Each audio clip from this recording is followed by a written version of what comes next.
Hello hi, welcome back to G stay vlogs. അവൻ എൻ്റെ ഒരു പുതിയ വീഡിയോയിലേക്ക് എല്ലാവർക്കും സ്വാഗതം. നമ്മളിത് ഡിസ്കസ് ചെയ്യുന്നത് വെച്ചാൽ നമ്മുടെ ദീർഘകാല ലോൺസ് ഉണ്ടല്ലോ. എന്ന് വെച്ചാൽ ലോൺസ് രണ്ട് തരത്തിൽ നിങ്ങൾക്ക് എല്ലാവർക്കും അറിയാം. ഷോർട്ട് ടേം ലോൺസും ഉണ്ട്, ലോങ് ടേം ലോൺസ് ഉണ്ട്. അതിനകത്ത് ലോങ് ടേം ലോൺസ് അഥവാ ദീർഘകാല ലോൺസ് എത്രയും പെട്ടെന്ന് എങ്ങനെ നമുക്ക് അടച്ചു തീർക്കാം, അതിന് പറ്റുന്ന ഒരു 5 വഴികൾ ആണ് ഞാൻ നിങ്ങളോട് ഷെയർ ചെയ്യുന്നത്. ഇതിൽ നാലാമത്തെ അഞ്ചാമത്തെ പോയിന്റ്സ് ശ്രദ്ധിച്ച് കേൾക്കണം. എന്തെങ്കിലും ഡൗട്ടും കാര്യങ്ങളൊക്കെ ഉണ്ടെങ്കിൽ നിങ്ങൾക്ക് കമന്റ് ചെയ്യാം, നമുക്ക് അതിനെക്കുറിച്ച് ഡിസ്കസ് ചെയ്യാം. അപ്പോൾ നമ്മൾ ഈ ദീർഘകാല ലോൺസ് അഥവാ ലോങ് ടേം ലോൺസ് എടുത്തു കഴിഞ്ഞാൽ നിങ്ങൾ ആദ്യ വർഷങ്ങൾ EMI എന്ന് പറഞ്ഞ രീതി അടയ്ക്കുമല്ലോ. എന്ന് വെച്ചാൽ ഓരോ മാസം ഇത്ര എമൗണ്ട് നമ്മൾ അടയ്ക്കും. ആ അടയ്ക്കുന്നതിൽ ഒരു വലിയ ശതമാനം തുക പോകുന്നത് എങ്ങോട്ടാണെന്ന് അറിയാമോ? നിങ്ങളുടെ ഇൻട്രസ്റ്റ് റേറ്റിലേക്കായിരിക്കും പോകുന്നത്. നമ്മുടെ പ്രിൻസിപ്പൽ എമൗണ്ട് അവിടെ തന്നെ കിടക്കുമായിരിക്കും അപ്പോഴും. അപ്പൊ അതെങ്ങനെ നമുക്ക് ആ ഒരു പ്രശ്നം എങ്ങനെ പരിഹരിക്കാം, എത്രയും പെട്ടെന്ന് എങ്ങനെ നമ്മുടെ ലോൺ അടച്ചു തീർക്കാം, 15-20 വർഷത്തേക്ക് അത് നീട്ടിക്കൊണ്ട് പോകാതെ തന്നെ നമുക്ക് എത്രയും പെട്ടെന്ന് എങ്ങനെ ഈ ലോൺസ് അടച്ചു തീർക്കാം, അതിനെക്കുറിച്ചാണ് നമ്മളിവിടെ പറയുന്നത്. അപ്പൊ എല്ലാവരും വീഡിയോ മുഴുവനായിട്ടും കാണണം. അപ്പൊ നമുക്കിനി ഓരോ പോയിന്റായിട്ട് ഡിസ്കസ് ചെയ്യാം. വീഡിയോയിലേക്ക് പോവാം. ഓക്കെ. മിക്ക ബാങ്കുകളും ഈ ഇൻട്രസ്റ്റ് റേറ്റ് അഥവാ പലിശ നിരക്ക് നിശ്ചയിച്ചിരിക്കുന്നത് രണ്ട് രീതിയിലാണ്. ഫസ്റ്റ് ടൈപ്പ് എന്ന് വെച്ച് കഴിഞ്ഞാൽ ഫ്ലോട്ടിംഗ് ടൈപ്പ്, സെക്കൻഡ് ടൈപ്പ് എന്ന് വെച്ച് കഴിഞ്ഞാൽ ഫ്ലാറ്റ് ടൈപ്പ്. അതിനകത്ത് ഫ്ലോട്ടിംഗ് ടൈപ്പ് എന്ന് വെച്ച് കഴിഞ്ഞാൽ, ഉദാഹരണം നിങ്ങളിപ്പോൾ ഒരു ബാങ്കിൽ ചെന്ന് ലോൺ എടുക്കുക, എന്നിട്ട് നിങ്ങൾ EMI എന്നുള്ള രീതിയിൽ ഓരോ മാസം ഇത്ര എമൗണ്ട് അടയ്ക്കത്തില്ലേ. അപ്പൊ അടയ്ക്കുമ്പോൾ എന്ത് സംഭവിക്കും? നിങ്ങളുടെ എമൗണ്ട് കുറഞ്ഞു കുറഞ്ഞു വരും. അങ്ങനെ കുറഞ്ഞു വന്ന് നിങ്ങൾക്ക് ബാക്കി വരുന്ന എമൗണ്ട് നിങ്ങൾ ഇൻട്രസ്റ്റ് പേ ചെയ്യുന്നതിനെയാണ് ഫ്ലോട്ടിംഗ് ടൈപ്പ് എന്ന് പറയുന്നത്. അത് കണക്ക് ഫ്ലാറ്റ് ടൈപ്പ് എന്താണെന്ന് വെച്ച് കഴിഞ്ഞാൽ, ഈ നോൺ ബാങ്കിങ് ഫിനാൻഷ്യൽസ് പ്രൈവറ്റ് പരിപാടികളൊക്കെ ഉണ്ടല്ലോ, അങ്ങനെയുള്ള ബാങ്ക്, അവിടെ നിന്ന് നിങ്ങൾക്ക് ലോൺ എടുത്തന്ന് കഴിയുമ്പോൾ ആ ഒരു ലോണിന്റെ കാലാവധി തീരുന്നവരെ നിങ്ങൾക്ക് സെയിം ഇൻട്രസ്റ്റ് റേറ്റ് ആയിരിക്കും അവർ ഫിക്സ് ചെയ്യുന്നത്. ആ ഇൻട്രസ്റ്റ് റേറ്റ് നിങ്ങൾ പേ ചെയ്തേ പറ്റത്തുള്ളൂ. അതിന് പറയുന്നതാണ് flat type interest rate fixation എന്ന് പറഞ്ഞത്. അപ്പം ഇതിനകത്ത് ഈ ഫ്ലാറ്റ് ടൈപ്പ് കുറച്ച് നമുക്കൊരു ബാധ്യത അഥവാ ബർഡൻ ഉണ്ടാക്കുന്ന രീതി. അപ്പൊ അതെങ്ങനെ നമുക്ക് ഒഴിവാക്കാം, എങ്ങനെ ഇത്രയും നീട്ടിക്കൊണ്ട് പോകാതെ തന്നെ നമ്മുടെ ഈ ലോങ് ടേം ലോൺസ് എത്രയും പെട്ടെന്ന് എങ്ങനെ അടച്ചു തീർക്കാം എന്നതിനെ കുറിച്ചാണ് നമ്മൾ ഈ വീഡിയോയിൽ ഡിസ്കസ് ചെയ്യുന്നത്. അപ്പൊ ആദ്യത്തെ വഴി എന്താണെന്ന് വെച്ച് കഴിഞ്ഞാൽ, നിങ്ങളിപ്പോ വളരെ കാലത്തിന് മുന്നേ എടുത്തൊരു ലോണാണ് വിചാരിക്കുക. ഇപ്പൊ ഉദാഹരണത്തിന് ഒരു 2012-10 കാലഘട്ടത്തിൽ എടുത്ത ലോണാണ്. അപ്പൊ അന്ന് അവർ നിങ്ങൾക്ക് ഈ ലോൺ തന്നത് അന്നത്തെ ഒരു ഇൻട്രസ്റ്റ് റേറ്റിലായിരിക്കുമല്ലോ.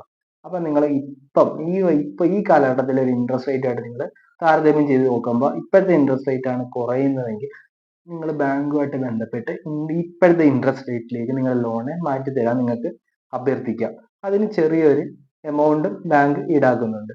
അപ്പം അങ്ങനെ ബാങ്ക് സമ്മതിക്കുന്നില്ലെങ്കിൽ നിങ്ങൾ കാണുകയാണെങ്കിൽ നിങ്ങൾക്ക് ഉടനെ തന്നെ പലിശ നിരക്ക് കുറഞ്ഞ മറ്റൊരു ബാങ്കിലേക്ക് നിങ്ങൾക്ക് ഈ ലോൺ മാറ്റാൻ സാധിക്കും. ഇത് പലർക്കും അറിഞ്ഞുകൂടാത്ത ഒരു കാര്യമാണ് കേട്ടോ. നിങ്ങളുടെ ലോൺ ഇപ്പോൾ ഒരു ബാങ്കിൽ എടുത്തു കഴിഞ്ഞാൽ എക്സ് എന്നുള്ള ഒരു ബാങ്കിൽ ഇപ്പോൾ എടുത്തു വിചാരിച്ചോ, നിങ്ങൾക്ക് അവിടെ ഇപ്പൊ പോയി ചോദിച്ചു, ഞാൻ ഈ പറഞ്ഞ രീതിയിൽ നിങ്ങളവിടെ പോയി ചോദിച്ചു, നമുക്ക് ഇപ്പോഴത്തെ ഒരു ഇൻട്രസ്റ്റ് റേറ്റ് ലേക്ക് ഒന്ന് മാറ്റി തരാമോ ഈ ലോൺ എന്നെങ്കിൽ അവർ പറ്റില്ല എന്ന് പറയുകയാണെങ്കിൽ എന്നുള്ള മറ്റൊരു ബാങ്കിലേക്ക് ചെല്ലുമ്പോൾ നിങ്ങൾ ആദ്യം അവിടെ സംസാരിച്ച് കഴിയുമ്പോൾ അവർ ഈ ഒരു ലോൺ നിങ്ങൾക്ക് ഈ എന്നുള്ള ബാങ്കിലേക്ക് മാറ്റി തന്ന് നിങ്ങൾക്ക് അവിടെ ഈ ചെറിയ പലിശ നിരക്കിൽ നിങ്ങൾക്ക് നിങ്ങളുടെ ലോൺ അടച്ചു തീർക്കാൻ സാധിക്കും.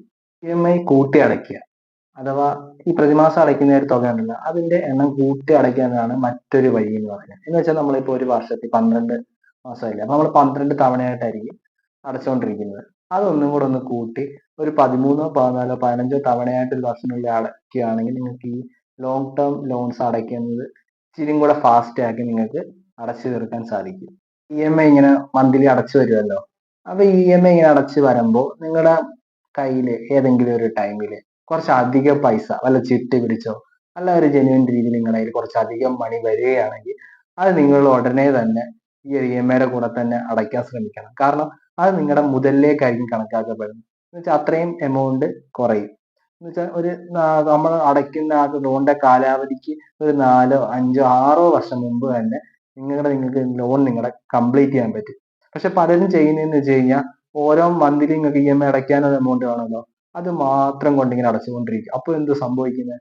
നിങ്ങളുടെ ഇങ്ങനെ അടച്ചുകൊണ്ടിരിക്കും, 10, 15 വർഷം ഇങ്ങനെ അടച്ചാലേ നിങ്ങളുടെ എമൗണ്ട് തീരത്തുള്ളൂ. അപ്പൊ നിങ്ങളുടെ കയ്യിൽ എപ്പോഴാണോ കുറച്ച് അധികം എമൗണ്ട് എപ്പോഴൊക്കെ വരുന്നോ ആ ഒരു എമൗണ്ടിൽ നിന്ന് കുറെ പണം എടുത്ത് കുറച്ച് പൈസ നിങ്ങൾ ഈ ഒരു ടൈം കൊണ്ട് അടയ്ക്കാൻ നോക്കണം ലോണിലേക്ക്. അപ്പം നിങ്ങൾക്ക് അത്രയും എമൗണ്ട് കുറഞ്ഞു കിട്ടും. ഇതാണ് മറ്റൊരു വഴി. നമ്മൾ ഈ പറഞ്ഞ പോയിന്റുകളിലെല്ലാം നമ്മൾ ഈ കാര്യം കോമൺ ആയിട്ട് പറയുന്നത് വെച്ചാൽ EMI അടയ്ക്കുന്നതിനകത്താണ്. അപ്പൊ EMI നമുക്ക് ഇഷ്ടമുള്ളത് ചുമ്മാ അങ്ങ് അടച്ച് ഒരിക്കലും പോകരുത്. ആ കാര്യം നിങ്ങൾ ഭയങ്കരമായ ശ്രദ്ധ വേണം. എല്ലാ മാസത്തിലും കൃത്യമായ ഒരു ഡേറ്റ് എന്തായാലും നിങ്ങളുടെ അടുത്ത് എല്ലാ ബാങ്കുകാർ പറയുമല്ലോ. ആ ഒരു ഡേറ്റിന് ഒന്നുകിൽ മുന്നേ തന്നെ അല്ലെങ്കിൽ ആ ഡേറ്റിന് തന്നെ നിങ്ങൾ നിങ്ങളുടെ എമൗണ്ട് ആ ഒരു EMI എമൗണ്ട് കൃത്യമായിട്ട് അടയ്ക്കാൻ നിങ്ങൾ ശ്രദ്ധിക്കണം കേട്ടോ. ഇല്ലെന്ന് വെച്ചാൽ നിങ്ങൾക്ക് ഒരു പലിശ ഒരു പെനാൽറ്റി പലിശ നിങ്ങൾക്ക് അതിന്റെ കൂടെ ആഡ് ആക്കേണ്ടി വരും. അങ്ങനെ നിങ്ങളൊരു ശീലമായി പോയി കഴിഞ്ഞ് കഴിഞ്ഞാൽ അത് നിങ്ങൾക്ക് ഭാവിയിൽ വലിയൊരു ബാധ്യതയായിട്ട് മാറിക്കാണും. ഇത് നിങ്ങൾക്ക് പെനാൽറ്റി അടിച്ചടിച്ച് വലിയൊരു എമൗണ്ട് അവസാനം നിങ്ങൾക്ക് താങ്ങാൻ പറ്റാത്ത രീതിയിലുള്ള അപ്പൊ എപ്പോഴും ആ ഒരു ഡേറ്റിന് വേണ്ടി കാത്തു നിൽക്കാതെ ആ ഡേറ്റിന് മുന്നേ ഒരു 3-4 ദിവസം മുമ്പ് തന്നെ കൃത്യമായിട്ട് EMI അടയ്ക്കാൻ ശ്രദ്ധിച്ചു കഴിഞ്ഞാൽ ഒരു പരിധിവരെ തന്നെ നമുക്ക് ഈ ഒരു ലോങ് ടേം ലോൺസ് നമുക്ക് കൃത്യമായിട്ട് തന്നെ അടച്ച് കംപ്ലീറ്റ് ചെയ്യാൻ സാധിക്കും. അപ്പൊ ഞാൻ ഈ മുകളിൽ പറഞ്ഞ എല്ലാ പോയിന്റുകളും നിങ്ങൾക്ക് പരീക്ഷിച്ച് നോക്കാവുന്നതാണ്. നമുക്ക് ലോൺ അടച്ച് കുറുക്ക് വഴികളല്ല ഇത് പറയുന്നത്. നിങ്ങൾക്ക് ഒരു ലോജിക്കൽ തിങ്ക് ചെയ്ത് ഇത് പലർക്കും അറിയാൻ പറ്റാത്ത കുറെ കാര്യങ്ങളാണ്. അതിപ്പോ നമ്മൾ നേരത്തെ പറഞ്ഞതിൽ ഇപ്പൊ ഒരു ബാങ്കിൽ നിങ്ങൾ ആ ഒരു വേറെ ബാങ്കിൽ അവിടെ എത്തുന്ന പലിശക്കാട്ടി കുറവ് ഈ ഒരു ബാങ്കിൽ ഉണ്ടെങ്കിൽ നമുക്ക് ഈ ഒരു ബാങ്കിലേക്ക് മാറ്റാൻ പറ്റും. അവിടെ പോയി സംസാരിച്ചു കഴിഞ്ഞാൽ ചെറിയ എമൗണ്ട് എങ്ങാണോ നമ്മുടെ പഴയ ബാങ്കിലേക്ക് ഒന്ന് അടയ്ക്കേണ്ടി വരും, അത്രയേ ഉള്ളൂ. അപ്പൊ അതൊന്നും പലർക്കും അറിയത്തില്ല. നിങ്ങൾ അവരെപ്പോഴും ആ വലിയ പലിശയ്ക്ക് അവിടെ ലോൺ അടച്ചുകൊണ്ടിരിക്കുകയായിരിക്കും തിരിച്ച്. അപ്പൊ അങ്ങനെയുള്ള കാര്യങ്ങളൊക്കെയാണ് ഒന്ന് മനസ്സിലാക്കാൻ വേണ്ടിയാണ് നമ്മളിപ്പോ ഈ വീഡിയോ ചെയ്തത്. അപ്പൊ ഇതിനകത്ത് എന്തെങ്കിലും ഡൗട്ടും കാര്യങ്ങളൊക്കെ ഉണ്ടെങ്കിൽ നിങ്ങൾ കമന്റ് ചെയ്യുക. അപ്പൊ നിങ്ങളുടെ അഭിപ്രായങ്ങൾ കമന്റ് ചെയ്യുക.